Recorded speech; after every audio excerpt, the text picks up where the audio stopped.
Ba, hawak-hawak mo na naman yung si Baby James, ha? Eh, kulang na i-breastfeed mo yung bata, eh. Bakit naman kasi hindi pa dedehin ng totoong nanay yung bata? Shhh! Maingay. Marinig ka. Tulog ka nga. Hindi kaya magpadede, no? Masakit pa daw. Hindi mo nahahalata, ha? Ikaw na nagiging nanay niya si Baby James. Oh. Tapos to namang si Isa, kung di tulala, pinakahilata doon sa kama. O ano to, ha? Inako mo na pagiging tatay, pati ba naman pagiging nanay, aakuin mo pa rin? Ano ka ba? Nalulumbay siya. Malungkot siya. Ganun talaga pagkabagong panganak, di ba? Alalayan lang natin. Ba't ka maingay? Ang gano'n, nalulumbay. Mahal, bata lang ang usapan natin. Di ba? O bakit ngayon parang inaalagaan natin to si Isa na parang bata rin? Ha? Maingay. Tunog ka. Wala akong pakialam, bahay natin to. Wala ka nang panahon sa akin. Puro na lang sila.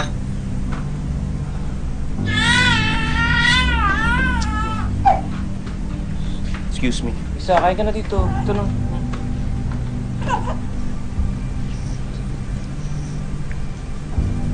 Kain ka na.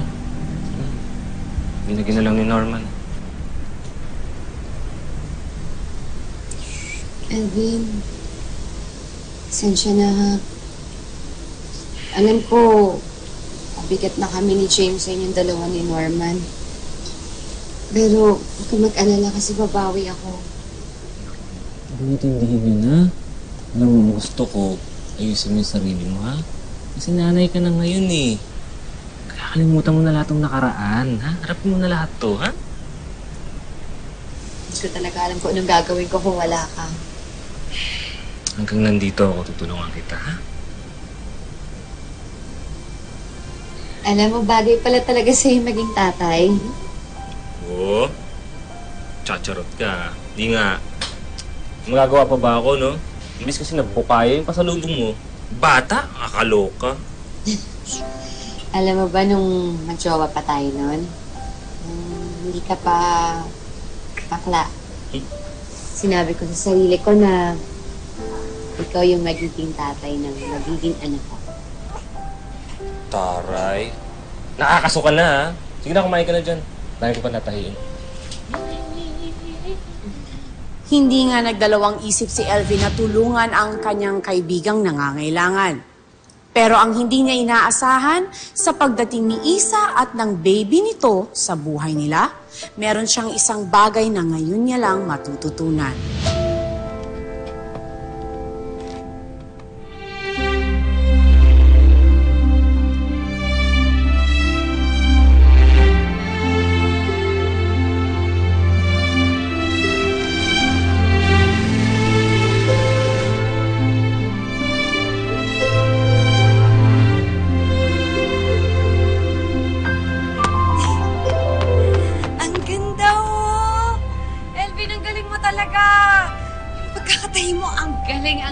Malita bagay. Pero alam mo, friend, mas maganda ka kapag nakangiti ka. Di ba? Bagay sa kanya pag nakangiti, mas maganda. Di ba naman? Naman! Ganda-ganda, oh. Kaya huwag ka na raw malulungkot, ha? Kasi, ikaw na. Ikaw na maganda.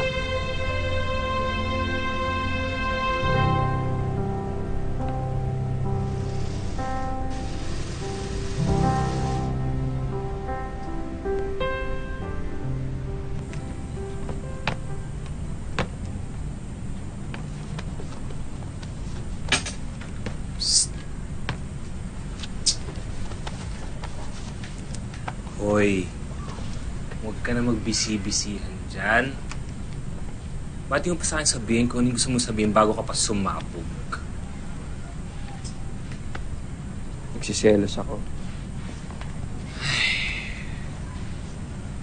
Diba sinabi ko naman sa'yo, girlfriend ko dati si Isa. Pero dati, yung bata pa ako, no? Ikaw rin naman nagkaka-girlfriend ka, diba? Kailangan ka ba talagang intindihin yung desisyon mo na patirin sila dito? Kung mahal mo ko, iintindihin mo ko. Nakakaawa naman sila, oh. Walang-wala na si Isa. Nandun na ako. Eh kaso sila na umuubos ng oras mo, eh. Eh paano naman ako? Nako. Makahugot. Oo. Best friend ko si Isa. Ikaw ang asawa ko. Oo. Asawang inuulila. Tsaka inuuto mo. Ka lang. Parang di ko yata gusto yan. Pwede ba ayusin mo tapos pakibilisan na para makatulog na tayo, ha? Tulog lang. Tulog na may... Aliw, gusto mo? Talaga.